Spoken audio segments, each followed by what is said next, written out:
راديو جينيس حاجب العيون توجور لجون. راديو جينيس حاجب العيون توجور لجون. ارجعاش اسمعها وما تنساهاش.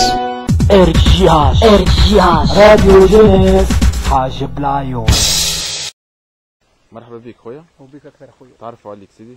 نور الدين الشرابي، نور الدين من معمر الشرابي. هذه الدار نتاعك بحذر. اي داري. كان تحكي لنا على الماء معناتها بعد 3 ايام مطر، والمقاول اللي عنده برشا ما جاش. المقاول ماخذ المقاول عنده خدمه في، قال عندي خدمه في عين البيضاء، مشى قال مش نقعد جمعه ونجي فهمتني.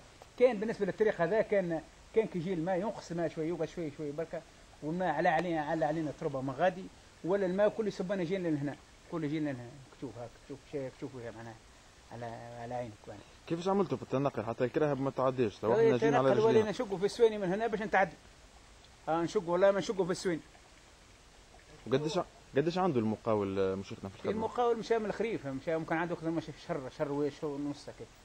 قال عندي خدمه تو نجي، مشى ما رجعش. والمسؤولين شنو قالوا لكم عاد؟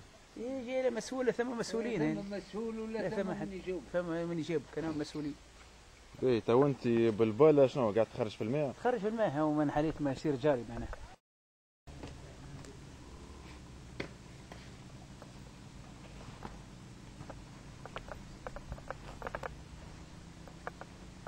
الماء الباله نسرح فيهم تحت الستر من هنا باش يخرج. هو مصباح ولا بديت تو؟ بس ديما قبل الليل ونحن هكا، نحن الماء الحوش خرجناه تو. معناتها انت مبطل خدمتك اليوم خدمتي اللي مشيت تحركت ومشيت نبطل الدار مش انا. شو تحب تقول للمسؤولين اللي يتفرجوا على الفيديو هذا؟ يعملون حل شو كيفاش نحن هكا كياس معناها كياس مستعده به العباد، نحن نضروا كيف هكا تشوف، او حطونا تربه قال لي تو من بعد نجيو بتراكس او 4 ايام ونجو نمشيو مره جوش هكا تشوف. يعني هكا تشوف الشيء هكا تشوف بعين. سير المسؤولين تاع المعتمد يعمل علينا نظره ويجي يشوفنا ويشوف حالتنا ويشوفوا نحن. لما نطلع علينا نمشي. واول دار متهدى هي دار انا وجاري هذا الاثنين مع بعض. جاري اول يتعدلوا قدام الدار بالقسم، وهاو تشوفنا هاك تشوف.